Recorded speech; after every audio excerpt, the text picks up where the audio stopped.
അതിലേക്കാണ്. കഴിഞ്ഞ ദിവസം പറഞ്ഞിരുന്നു ബിഷപ്പുമാരടക്കം വലിയ പിന്തുണ അങ്ങേക്ക് പറഞ്ഞിരുന്നു ഒരു ഘട്ടത്തിൽ. ശരി, ആ പിന്തുണ അനിലുണ്ടാവുന്ന കരുതുന്നുണ്ടോ? അല്ല, അത് ഞാൻ കരുതുന്നില്ല. അത് ഉണ്ടാക്കിയെടുക്കുന്നത് എങ്ങനെയെന്നുള്ളത് ഞാൻ ചർച്ച ചെയ്യുന്നത്, മനസ്സിലായില്ലേ? അത് സ്വാഭാവികമായി അവർക്ക് ക്രിസ്ത്യൻ എന്ന നിലയിലുള്ള ഒരു പ്രത്യേക ഇതായിരുന്നു. കാരണം ഞാനുമായിട്ടുള്ള ഡയറക്റ്റ് ബന്ധമാണ്, അതുകൊണ്ടുള്ളൊരു മൂവ്മെൻ്റ് ആയിരുന്നു. പക്ഷേ ആ മൂവ്മെൻറ്റിന് ഒരു ചെറിയ തടസ്സം ഉണ്ടായിട്ടുണ്ട്. ഞാൻ ഈ കള്ളം പറഞ്ഞ പാരമ്പര്യമൊന്നും എനിക്കില്ല. ഒരു മൂവ്മെൻറ്റിന് ചെറിയ തടസ്സമുണ്ട്. ആ തടസ്സം എങ്ങനെ നീക്കാൻ ഇന്ന് രാവിലെ മുതൽ അതിൻ്റെ ഒരു അനീറ പ്രവർത്തനത്തിലായി, മനസ്സിലായില്ലേ? എങ്ങനെ അത് മാറ്റിയെടുക്കാൻ കഴിയും എന്ന് തീർച്ചയായിട്ടും നോക്കും. ഒരാൾ അതിൻ്റെ ആവശ്യം തന്നെ ബി ജെ പിക്ക് ഞാൻ മാത്രമേ ഉള്ളൂ. ബി ജെ പിക്ക് ആവശ്യത്തിന് വെച്ചും പ്രവർത്തകരുണ്ട്.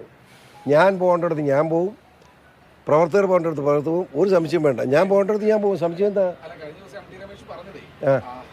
ഉത്തരവാദിത്വം ഉണ്ട്, ഉത്തരവാദിത്വം ഉണ്ട്. ഇവിടുത്തെ പ്രമുഖ ബിജെപി നേതാവാണ്. അല്ലാതെ പരിചയപ്പെടുന്നതിന് പ്രത്യേകിച്ച് ഉത്തരവാദിത്വം ഉണ്ടെന്നാണ് പറഞ്ഞത്.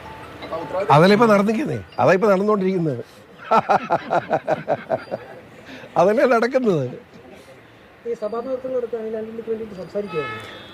ഞാൻ പറഞ്ഞല്ലോ എൻ്റെ സാറേ, ഇന്ന് രാവിലെ മുതൽ ഞാൻ അതിനുള്ള ശ്രമത്തിലാണ്. പലരോടും ഞാൻ സംസാരിച്ച് കഴിഞ്ഞു.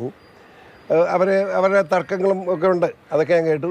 പക്ഷേ അതിലൊക്കെ പ്രമുഖരായ വ്യക്തിത്വങ്ങളും ബിഷപ്പുമാരുണ്ട്, അവരെ ഞാൻ കാണുന്നുണ്ട്. ഉടനെ പോയി സംസാരിക്കുക. അതായാലും ശരിയാണ്. ഞാൻ കാസയുടെ ഭാരവാഹി ഇന്ന് കിട്ടിയില്ല. കാസയുടെ നമ്മുടെ കെവിൻ പീറ്ററാണ്. കെവിൻ പീറ്റർ മാത്രമല്ല, അവർ നല്ല ഒരു നേതൃനിരയാണ്. കെവിനെ ഒന്ന് ബന്ധപ്പെടാൻ ഇന്ന് കഴിഞ്ഞില്ല. കെവിനെ സംസാരിക്കും, തീർച്ചയായിട്ടും എല്ലാവരും സംസാരിക്കും. അല്ല, അവരിപ്പം ഞാൻ ഇങ്ങനെ സ്ഥാനാർത്ഥിയാണെന്ന് പ്രഖ്യാപിച്ചു പോയപ്പോൾ അവർക്ക് സന്തോഷമായിരുന്നു. അതിപ്പോൾ വേറൊരാളായി പോയി. പാർട്ടിയുടെ തീരുമാനമാണ്, അത് അംഗീകരിക്കാനുള്ള മര്യാദ കാണിക്കണമെന്ന് ഞാൻ പറയും. അത് എന്നെ അത്രമാത്രം പ്രേമിക്കുന്ന ആളുകളുണ്ട്, എന്ത് ചെയ്യാം?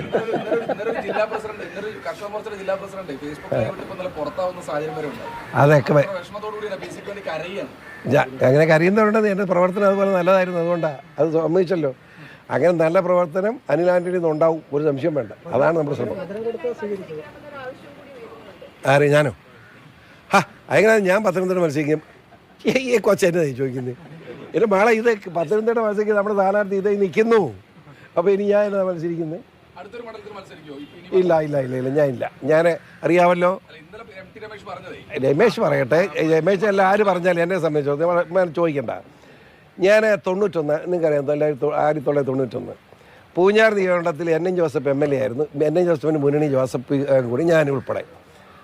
എന്നെ തൊടുപടി നിർത്താൻ PJ എത്രയോ നിർബന്ധിച്ച്. ഞാൻ സോറി, നിൽക്കില്ല, എൻ്റെ നിയമത്തിൽ നിൽക്കുന്നുള്ള വാശിയാണ്. പിന്നെ 96 ആയപ്പം പൂഞ്ഞാറത്തിന് നിന്ന് ജയിച്ച് ഞാൻ MLA ആയി. 2021 വരെ MLA ആയി. എന്നതുപോലെ പത്തനംതിട്ട എന്ന് പറയുന്നത് പൂഞ്ഞാർ നിയോജകമണ്ഡലത്തിൽ പ്രദേശം പത്തനംതിട്ടയാണ്. പത്തനംതിട്ട അല്ലാതെ ഒരു സ്ഥലത്തും പാർലമെൻറ്റിലേക്ക് മത്സരിക്കാൻ എന്നെ കിട്ടുകയില്ല, ഒരു സംശയം വേണം.